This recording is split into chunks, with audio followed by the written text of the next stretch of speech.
제가 청년부를 하면서 저한테 한 가지 작은 목표가 하나 생겼습니다. 그게 뭐냐면 작지는 않아요. 좀 큰데 꼰대가 되지 말자라는 거였습니다. 그래서 제가 꼰대가 되기 싫을 때마다 꺼내서 읽는 책이 있습니다. 여러분들도 아마 아시겠지만 생텍쥐베리의 어린 왕자라는 책입니다. 이게 어린이의 시선으로 어른들한테 너무나 당연한 생각들을 꼬집는 책인데요. 근데 그렇게 와닿지 않던 문장이 이번에 이렇게 되게 눈길을 사로잡은 문장이 있었습니다. 제가 읽어드릴게요. 어른들에게 새로 사귄 친구 이야기를 하면 그 친구 목소리가 어떤지, 무슨 장난을 좋아하는지 이런 건 묻지 않는다. 어른들은 숫자를 좋아해서 그 친구의 나이, 몸무게, 그리고 그의 아버지의 수입을 물어본다. 이런 문장이 있었습니다. 어른들은 정말 중요하지 않은 껍데기에만 관심을 갖고 질문을 하고는 그거 아는 거 가지고는 그 친구를 아는 것처럼 이야기하는 게 어른들이라고 이 책이 꼬집고 있더라고요. 근데 저는 분명히 꼰대가 되지 않으려고 꺼내들었던 그 책에서 오히려 예수님을 생각하게 됐습니다. 진짜 친구는 키나 친구 아버지의 수입에 관심을 갖는 게 아니라는 건 너무 잘 알면서도 우리는 진짜 예수님의 관심을 갖고 있나? 이런 생각을 했습니다. 예수님을 통해서 내가 얻을 숫자들의 관심을 갖고 있는 건 아닌가? 예수님을 통해 얻는 무언가를 우리는 자랑하고 싶은 게 아닌가? 우리는 정말 예수님을 자랑하고 싶은가? 정말 예수님한테 궁금한가? 정말 예수님을 알고 싶은가? 아니면 예수님이 줄 게 뭔지를 궁금해하고 있는가? 돌아보게 되었습니다. 예수님 믿으면서 예수님 믿고 나한테 무슨 좋은 일이 있는지는 많이 말하는데 진짜 예수님이 뭘 좋아하시고 뭘 기뻐하시는지 모를 때가 참 많다라는 생각을 했습니다. 오늘 다른 복음은 없다라는 제목으로 하나님의 말씀을 선포하려고 합니다. 교회를 다니면 복음이라는 말을 참 많이 듣죠. 근데 복음이 무슨 뜻인지 알고 계십니까, 여러분? 복음이 무슨 뜻일까요? 복된 소리, 좋은 소식이라는 거예요, 쉽게 말해서. 그런데 놀랍게도 이 복음은요, 교회 용어가 아니라는 사실도 알고 계셨습니까? 이 복음이라는 원래 단어는요, 교회의 단어가 아니라 로마 황제가 쓰던 말이었습니다. 로마 제국이 여러분 많이 전쟁을 했죠. 땅을 차지하는 많은 전쟁을 했습니다. 그리고 전쟁을 하고 나서 땅을 차지할 때 그 땅에 살던 사람들에게는 로마의 침입이 좋은 소식입니까? 아니죠.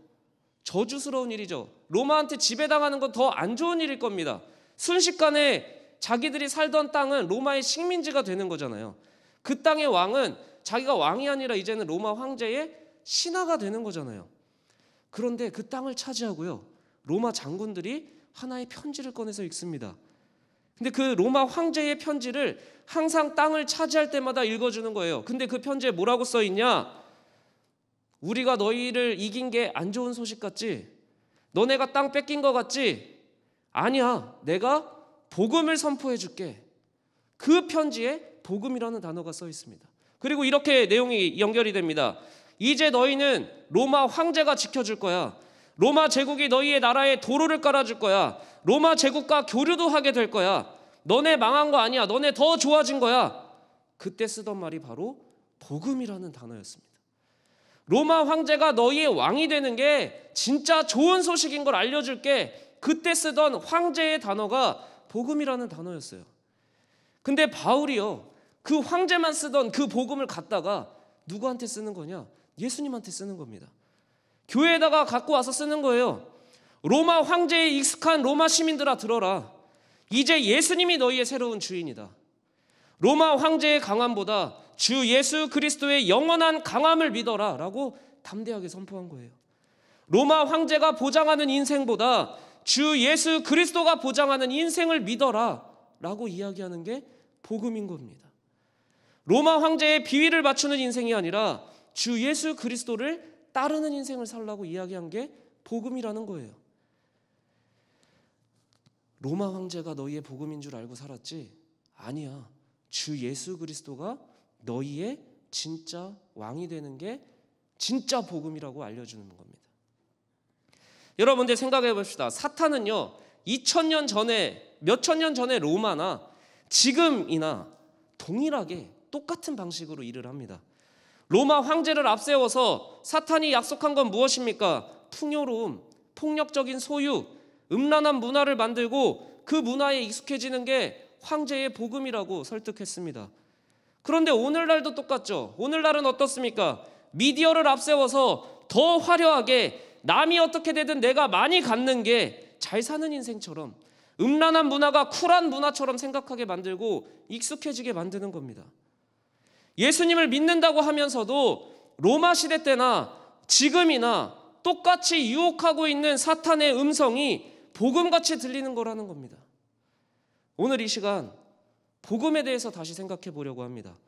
진짜 내 인생의 복된 소식이 무엇인지, 우리 인생을 보장하는 진짜 복된 인생이 도대체 무엇인지 다시 생각하고 성령 안에서 결단하는 시간이 되기를 주님의 이름으로 축복합니다. 먼저 오늘 읽은 갈라디아서의 배경 설명이 필요합니다. 우리가 얼마 전까지는 고린도전서를 같이 읽었죠. 제가 여러 번 이야기를 했습니다. 고린도는 도시였어요. 그 도시를 향해서 편지를 쓴 겁니다. 근데 갈라디아서면은 어디에다가 썼겠죠? 갈라디아 교회에다가 쓴 편지입니다. 근데 갈라디아는요, 고린도랑 좀 성격이 달라요. 고린도는 수원 이런 도시였다면 갈라디아는 뭐 충청도, 경기도 이런 식으로 훨씬 넓은 행정 범위를 가리키는 게 갈라디아였어요.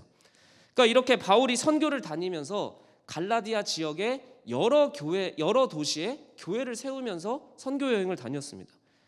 그리고 바울이 복음을 전하러 또 다른 지역으로 갔는데 그 사이에 갈라디아 교회에 문제가 생긴 겁니다. 바울이 가르쳐준 주 예수 그리스도가 너희의 전부야 라는 복음 말고 다른 복음이 끼어들어왔다라는 거예요. 대표적인 사람들이 너네 예수만으로 충분하지 않아, 율법을 잘 지켜야 돼 라는 복음을 알려주고 있었다라는 거예요. 그렇게 다른 복음에 넘어가는 사람들이 갈라디아 지역 곳곳에서 생기기 시작한 겁니다. 기껏 로마 황제의 복음을 버렸더니 또 다른 변종 바이러스가 들어온 거예요. 그래서 이 갈라디아서에는요, 바울의 다급함, 바울의 치열함이 담겨 있는 겁니다. 진짜 복음을 듣고도 또 다른 가짜 복음에 휘둘리는 사람들에게 바울이 알려주는 게 갈라디아서라는 편지예요. 자, 한번 따라해 봅시다. 예수님이 복음이다. 여러분, 바울이 여러 개의 편지를 썼잖아요. 참 바울은 제이였던 것 같아요. 편지 형식을 정말 기가 막히게 잘 지킵니다.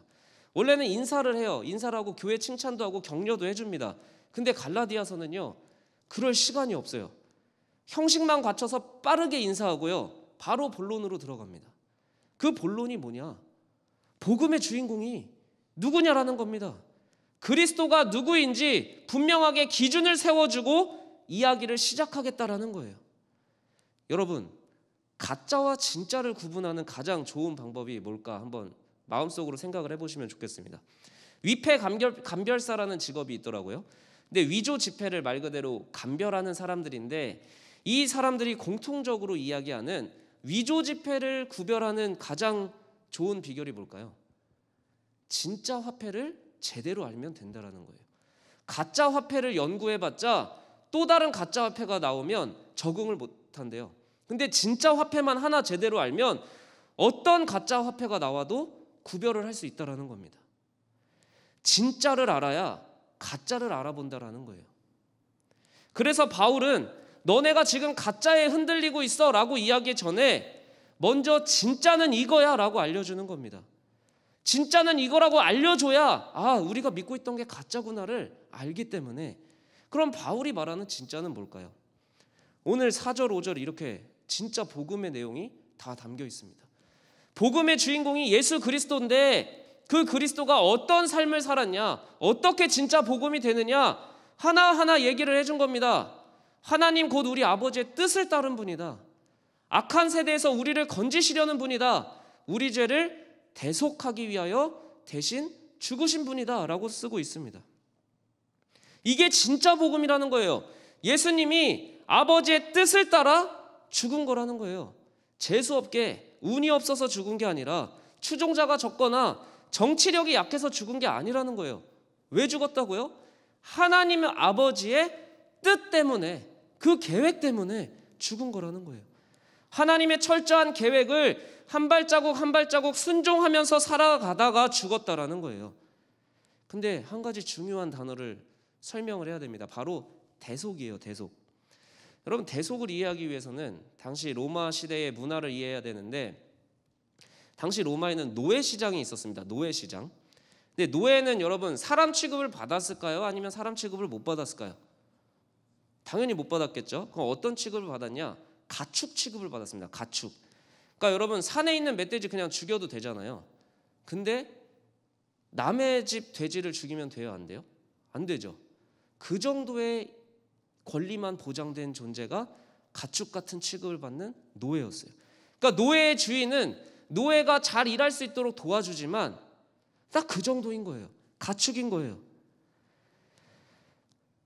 그런데 이 정도의 생명권만 갖고 있는 노예들을 모아놓고 파는 시장이 있었다라는 거예요. 거기는 노끈으로 노예마다 가격표가 매겨져 있습니다. 그러면 사람들이 돌아다니면서 자기 마음에 드는 노예를 선택해서 사는 거죠. 근데 노예를 살 때 가장 먼저 뭘 할까요? 가장 먼저 내 거를 표시해야 되잖아요. 그래서 인두를 지져요. 그리고 자기 가문의 문양이 새겨진 인두를 어깨나 팔뚝에 칙 지지는 겁니다. 그럼 이제 내 거라는 표식이 되는 거죠. 이제 내 노예인 거예요. 근데 오늘 말씀에 대속이 나오잖아요. 이렇게 생각을 하시면 됩니다. 한 나라의 왕자가 오더니 노예 주인하고 이야기를 해요. 그러더니 내가 대신 들어갈 테니까 이 노예 풀어주라는 거죠. 그래서 그 노예에게 자기가 입던 옷을 입혀주고 자기는 손과 발과 옆구리에 인두로 지져서 노예가 되는 겁니다. 여러분, 바울이 목숨 걸고 전하던 복음이 바로 이런 의미였다는 거예요. 바울은 이미 모든 걸 가져봤던 사람입니다. 로마의 시민권이 있었어요. 그리고 동시에 유대인으로 율법 전문가였기 때문에 명예도 있고 물질도 갖고 있었던 사람입니다. 근데 그 사람이 믿고 있었던 건 뭐냐? 야, 율법을 잘 지켜야 좋은 사람이 된다, 구원을 받는다라고 생각한 거예요. 예수님으로 구원받는다고 이야기하는 사람을요, 아무 죄책감 없이 죽일 수 있었던 힘도 있었고 믿음도 있었던 사람입니다. 근데 그 사람이 이제는 목숨을 걸고 예수님을 전하는 사람으로 돌변한 거예요. 왜 그럴까요? 노예 시장에 묶인 노예들은요, 꿈이 있었습니다. 무슨 꿈이었을까요? 더 좋은 주인 밑으로 들어가야지라는 꿈이거나, 노예 시장 안에서 내가 더 세지고 더 능력 있는 존재가 되는 게 노예들의 삶의 목표였을 겁니다. 근데 그래봤자 결국은 노예라는 거죠. 그때 바울이 와서 그들에게 이야기하는 겁니다. 야, 새로운 주인이 등장했어. 어떤 주인이냐면 이 주인은 너희를 노예라고 생각을 안 한대. 자식 대우를 해준대. 자식 대접을 해준대 라고 이야기를 하는 겁니다. 노예들이 이걸 어떻게 믿겠습니까? 야, 그런 주인이 어딨어? 야, 자녀 취급받는다는 게 도대체 뭐야? 도무지 상상할 수 없으니까 헛소리하지 말라고 바울을 때리는 겁니다. 꺼지라고 이야기를 하는 겁니다. 근데 이 노예들이 진짜 다른 인생을 사는 방법이 있으니까 바울이 신나서 얘기를 하는 거예요. 때려도 죽인다고 해도 전하는 겁니다. 야, 니네 다르게 살 수 있는 방법이 나왔다니까. 나도 너희같이 살던 노예였는데 진짜 다르게 살 수 있다니까. 이거 알려주는 겁니다. 그렇게 같이 나와서 예수님이 주인이 된 집에서 자녀 되어서 살고 있었던 거예요. 그 사람들이 갈라디아 교인들이었어요. 여러분, 근데 여전히 이 시대에도 수많은 사람들이 자기 욕망의 노예가 되어서 살고 있는 것 같이 보입니다. 사탄은 끊임없이 우리의 욕구를 붙들고 주인 노릇을 해요. 야, 네 마음대로 해. 네가 진짜 원하는 걸 해봐. 돈 많은 게 최고의 인생이야. 그런데 그럴수록 내가 원하는 게 더 많아지고 돈이 더 필요하고 점점 그 상황에 매몰이 되는 거죠. 노예들끼리의 전쟁터에서 살아남은 사람들은 남부럽지 않은 인생을 그 노예 시장에선 살 수 있겠죠. 결국 노예의 주인은요, 강한 노예를 더 비싸게 팔아먹거나 써먹을 뿐입니다. 여러분, 교회에서 선포되는 진짜 복음은요, 여러분들이 이 세상에서 힘센 노예가 되는 방법을 말해주는 공동체가 아닙니다. 교회가 이야기하는 진짜 복음은 여러분들이 노예 시장에서 능력 있는 자로 인정받는 복음을 가르쳐주는 곳이 아니라 자녀가 되는 방법을 가르쳐주는 곳입니다. 노예가 힘세봤자, 노예가 능력이 있어봤자 그냥 힘센 노예예요. 능력 있는 노예인 겁니다. 요한계시록에 보면요, 종말의 때에 사탄이 자기가 불리해지자 어떤 선택을 하는 줄 아십니까? 자기를 따르고 있었던 추종자들을 죽이기 시작합니다. 여러분, 힘센 주인은 다른 주인으로부터 노예를 지켜줍니다. 그런데 주인만은 노예를 죽일 수 있는 거죠. 근데 사탄이라는 주인은 자기가 불리해주면 자기 노예를 언제든지 죽일 수 있는 주인이라는 거예요. 근데 하나님이라는 주인은 우리를 자녀로 부르셔서 끝까지 지키시는 전혀 다른 성격의 주인이라는 것이죠. 힘센 주인 밑에 힘센 노예가 될 수 있다는 세상의 복음은 가짜 복음인 것입니다. 언제든 분리하면 죽을 수 있는 게 어떻게 복음입니까? 그러나 하나님은 이미 보여주셨죠. 내가 대신 죽어도 너를 죽게 냅두지는 않겠다. 여러분, 그게 교회가 이야기하는 진짜 복음인 거예요. 여러분, 예배를 드리는 것, 말씀을 읽는 것, 예수님을 만나고 믿는다는 것은 이 세상에서 힘센 노예가 되는 방법을 배우는 게 아닙니다. 하나님의 자녀로 사랑받는 것을 배우는 곳이 교회인 거예요. 여러분에게 하나님의 사랑을 충분히 받기를 주님의 이름으로 축복합니다. 여러분 대신에 죽어줄 수 있는 전혀 다른 성격의 주인 예수 그리스도를 만나길 또한 축복합니다. 분리할 때마다 써먹는 세상의 방식 말고 여러분을 위해 죽을 수 있는 전혀 다른 주인 하나님을 믿어야 되는 겁니다. 근데 그렇게 같이 예수님 사랑을 경험한 사람들이 다른 복음을 믿으니까 바울이 너무 슬픈 거죠. 잠깐 자기가 자리를 비운 사이에 또 속아서 쫄래쫄래 노예 시장에 들어가 있는 거니까. 한번 따라해 봅시다. 다른 복음은 없다. 바울이 없는 사이에 다른 복음을 가르치는 사람들이 교회에 들어온 겁니다. 6, 7절에 보면 바울은 이해가 안 되는 거예요. 아니, 자녀 삼아준다고 했는데 왜 또 노예 시장에 가 있는 거야? 이해가 안 간다라는 거죠. 노예로 살지 말고 자녀로 살라고 이야기하는 겁니다. 교회를 다녀도 2000년의 시간이 지나도 우리는 똑같이 속습니다. 성경은 살아있는 말씀으로 오늘 우리에게도 여러분에게도 동일하게 선포하세요. 뭐라고 선포하시냐? 다른 복음은 없다. 세상에 수많은 다른 복음들이 많습니다. 여러분들을 잘 살게 해주겠다. 여러분들을 행복하게 해주겠다. 여러분들이 진짜 좋은 사람이 되게 해주겠다. 수많은 복음들이 있죠. 그러나 그 세상의 수많은 다른 복음들은요, 사실 똑같은 말을 하는 겁니다. 그 말이 뭔지 한 문장으로 이렇게 정리할 수 있습니다. 바로 이겁니다. 예수님 하나로는 충분하지 않다. 이게 수많은 종류의 다른 복음을 요약하면 이 말입니다. 여러분, 대부분의 이단도 이 말 하는 거예요. 진짜 예수를 모르면 예수 하나로 충분하지 못한 것 같이 느껴질 때가 우리 인생에 얼마나 많습니까? 수요일에 신천지에서 나오신 목사님이 말씀을 이야기를 해주셨고요. 오늘은 신천지에서 나오신 자매님이 생생한 이야기를 해주실 겁니다. 그런데 수요일날 그 목사님이 이런 이야기를 들려주셨어요. 여러분 속을 것 같아요? 안 속을 것 같아요? 잘 들어보세요. 이 세상에는, 인류의 역사에는 시대별로 선지자가 있대요. 그래서 홍수 이전에는 노아라는 선지자를 세우셔서 홍수로부터 하나님의 사람들을 구해냈대요. 그리고 애굽 시대에는요, 모세라는 선지자를 세우셔서 애굽에서 이스라엘 사람들을 구해내셨대요. 그리고 로마 시대 때는 예수님을 세우셔서 교회를 세우셨대요. 여기까지 어때요? 그럴듯해요? 근데 갑자기 이렇게 얘기를 하는 겁니다. 이 시대에는 다른 선지자가 필요하다. 그게 이만희다 라고 얘기를 한다고 저한테 얘기를 해주시더라고요. 근데 이게 지금 그냥 들으면 안 속을 것 같지만 그 밑바닥부터 자꾸 그 생각을 만들어가면 속을 수밖에 없다라는 거예요. 근데 결국에는 신천지가 하는 얘기가 뭡니까? 그 시대에는 예수님으로 됐지만 이 시대에는 예수로 안 된다라는 겁니다. 그렇게 현혹시키고 성경 공부를 시키는 거예요. 근데 여러분, 신천지 같은 이단만 저 얘기를 합니까? 예수 하나로 충분하지 않다라는 걸 신천지만 얘기합니까? 사탄은요, 예수님을 믿는다고 하는 사람들도 또 속여요. 야, 예수도 믿고 돈도 믿어.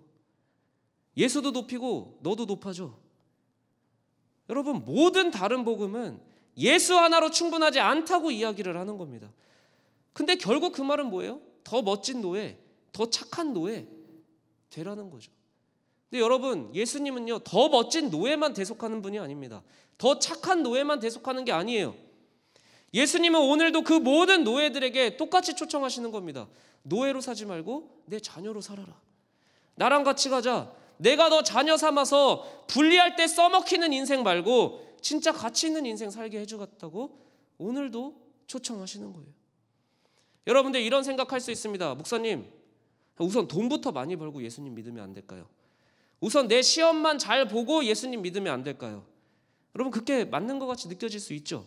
근데 여러분, 모든 것에는 순서가 중요합니다. 건물의 목적이 뭡니까? 건물을 세우는 목적이 뭐예요? 빨리 세우는 게 아니죠. 빨리 형태가 나오는 게 목적이 아니죠. 안전하게 세우는 겁니다. 높은 건물일수록 안 보이는 깊이 구멍을 파야 되는 겁니다. 여러분, 청년의 시기를 그래서 잘 보내길 주님의 이름으로 축복합니다. 내 친구들은 벌써 돈 버는데, 저 유튜버는 젊은 나이에 성공했는데 빨리 성공하는 것을 여러분들이 부러워하지 않기를 바랍니다. 하나님은 여러분의 인생을 세우기 위해, 여러분을 영원히 살게 하기 위해 더 깊은 구멍을 파시고 안전한 집을 세우는 시기일지도 모릅니다.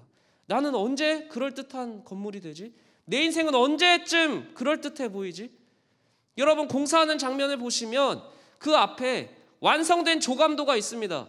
그러나 아무것도 보이지 않죠. 오히려 흉측해 보이죠. 그러나 우리는 아는 겁니다. 아, 이 건물이 되기 위해서 땅을 저렇게 파는구나. 이 건물을 세우기 위해서 저런 철골 구조물들을 세우는 거구나. 지금 당장은 멋있어 보이지 않죠. 그러나 장차 완성될 모습을 그려놓잖아요. 여러분을 향한 하나님의 말씀이 그런 겁니다. 여러분들이 장차 이렇게 될 건데 지금 당장은 멋있어 보이지 않을 수 있다고. 여러분들의 완성된 모습은 이럴 건데 지금 당장은 마음에 들지 않을 것 같다고. 시간이 걸릴 수 있다고 이야기하시는 겁니다. 구멍만 파고 도망치는 인생이 되지 않았으면 좋겠습니다. 그 깊은 웅덩이에, 그 이 칠흑 같은 청년의 시기에 하나님의 집이 세워지는 것을 꿈꾸며 인내할 수 있는 주의 청년들이 되길 축복합니다. 이 시간 함께 찬양하면 좋겠습니다. 오늘 찬양의 제목은 믿음으로 서리라 라는 제목입니다.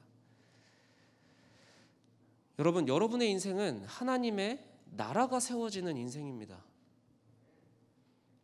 여러분의 인생은요, 하나님의 집이 세워지는 인생인 겁니다.